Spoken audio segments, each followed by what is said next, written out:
warahmatullahi wabarakatuh. Halo teman-teman, kami dari tim 99 Universitas Bina Sarana Informatika.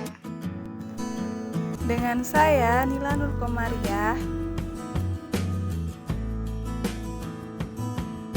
Saya Juwantri.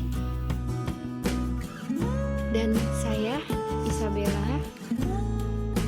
Di sini kami akan menyampaikan strategi manajemen bisnis yang kami beri judul Corona Pelopor Revolusi Bisnis. Yuk simak terus videonya.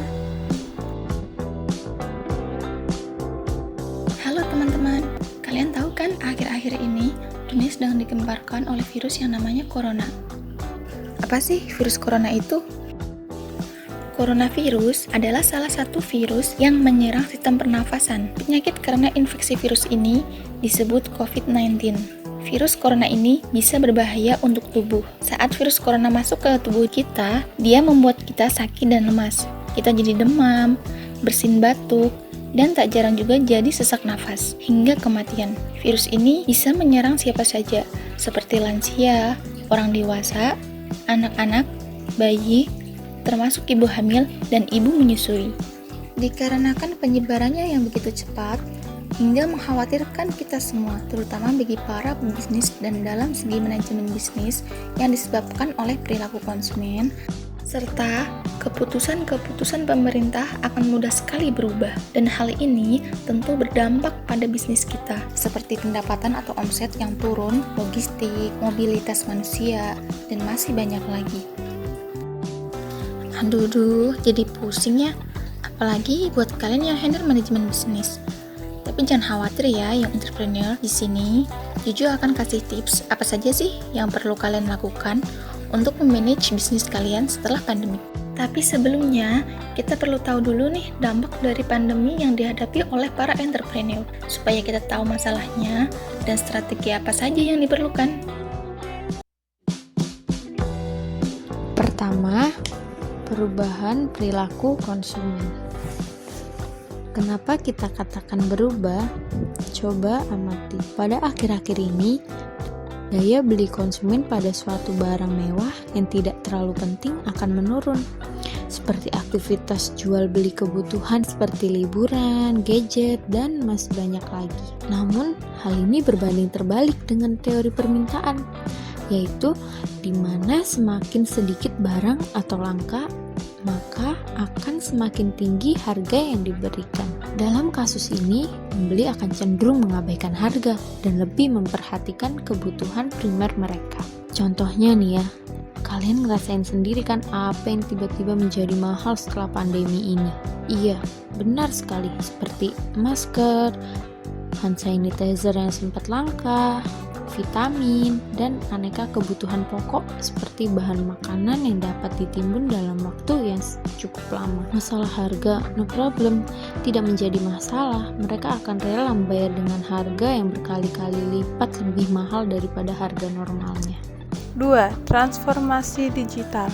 Apa sih transformasi digital itu? Menurut Wikipedia, transformasi digital adalah bagian proses dari teknologi yang lebih besar, dan ini adalah perubahan yang berhubungan dengan penerapan teknologi digital dalam semua aspek kehidupan yang ada pada masyarakat. Nah, seperti yang kita tahu, sebelumnya pasar online didominasi oleh generasi milenial. Namun, sekarang tidak hanya generasi milenial yang belanja online, ibu-ibu, bapak-bapak, semuanya serba online. Kenapa mereka beralih online? Karena diterapkannya social distancing, membatasi ruang gerak masing-masing orang. Hal ini dilakukan untuk mengurangi penularan virus corona. Penerapan cashless transaction selama pandemi juga dilakukan, seperti melakukan transaksi non-tunai pada minimarket untuk menghindari kontak langsung. Ada lagi nih, kegiatan belajar mengajar juga dilakukan secara online. Hampir semua sekolah dari TK sampai bangku bangku perkuliahan, menerapkan sistem pembelajaran secara virtual untuk tetap menjalankan aktivitas pembelajaran tanpa bertatap muka langsung di sekolah. Dan terakhir, para pekerja kantoran menerapkan WFH atau bekerja dari rumah untuk mengerjakan pekerjaan kantor mereka. Sedikit lebih merepotkan sih, tapi hal ini menjadi lebih mudah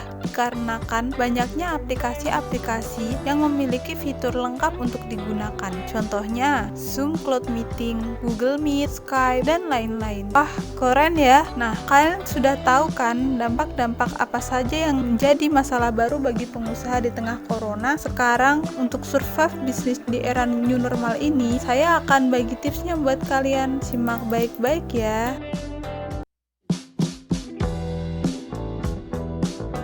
Strategi bisnis menghadapi new normal. Yang pertama, memanfaatkan digital marketing. Dikarenakan semua yang menjadi serba online, konsumen pun akan banyak menghabiskan waktunya di ranah online juga. Hal ini disebabkan karena bisnis online minim resiko dan menjadi cara jitu untuk survive di tengah pandemi. Nah, di sini bisa kita manfaatkan untuk mempromosikan bisnis atau produk kita. Seperti ketika kita nonton video di YouTube, akan banyak sekali iklan. Begitu juga di Instagram, Facebook, Twitter, dan sosial media lainnya. Digital marketing juga tergolong murah kok teman-teman. Yuk, promosikan bisnis kalian di sosial media. Kedua, yaitu menaikkan omset secara vertikal dengan cara menambah transaksi sebanyak-banyaknya dari customer lama, bukan mencari customer baru. Ibaratnya, ketika kita akan membesarkan suatu rumah, namun kondisi tanah tidak memungkinkan untuk membangunnya secara horizontal atau secara menyamping, maka sebaiknya kita membangunnya ke atas atau menambah bangunannya di atasnya atau secara vertikal. Dengan menjaga customer relationship yang baik, pelanggan lama akan merasa semakin dekat dengan perusahaan dan ada emotional attachment-nya sendiri. Konsumen juga bisa memberikan feedback yang baik ke bisnis dan juga bisa meningkatkan repeat order penjualan loh. 3. Melakukan kolaborasi. Kolaborasi bisnis juga diperlukan loh. Hal ini sebenarnya masih berkaitan dengan digital marketing yang menghasilkan inovasi baru. Contoh lagi misalnya, suatu e-commerce yang berkolaborasi dengan boyband terkenal Korea.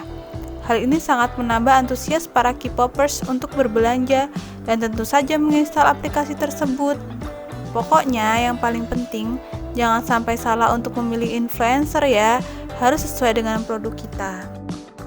Inovasi yang relevan di area new normal ini sangat dibutuhkan perombakan dan inovasi besar-besaran terhadap produk kita. Namun, inovasi yang kita buat harus tetap relevan dan sesuai dengan visi misi perusahaan kita ya guys. Membuat inovasi bisnis juga tidak boleh sembarangan. Kita harus riset pasar dulu untuk tahu apa yang cocok untuk bisnis masing-masing orang. Misalnya, aplikasi ojek online yang mengembangkan fitur untuk jasa kirim makanan, jasa kirim paket, jasa bersih-bersih, dan masih banyak lagi. Sangat inovatif bukan? 5. Membuat financial projection untuk manajemen resiko. Hal yang tidak boleh ketinggalan adalah membuat financial project, yaitu dengan cara cek laporan keuangan perusahaan yang antara lain cash flow atau arus kas, income statement atau laporan laba rugi, dan balance sheet atau neraca. Bagaimana kondisinya? Jika pengeluaran untuk suatu akun terlalu besar, maka perlu ada kebijakan baru untuk membuat bisnis tetap hidup dan membuat strategi baru yang membuat bisnis tetap laba. Lakukan analisis resiko apa saja yang akan terjadi di bisnis kamu pada new normal ini. Dengan ini, bisnis lebih mudah untuk menghindari resiko, mengurangi potensi resiko, sampai bahkan menanggung dan mencari solusi dengan cepat atas kerugian yang dialami. 5 poin yang sudah dijelaskan merupakan strategi penting buat teman-teman semua dalam mengurangi dampak krisis corona dan menghadapi era new normal ini. Jangan sampai teman-teman salah mengambil kebijakan dalam memanage bisnis ya.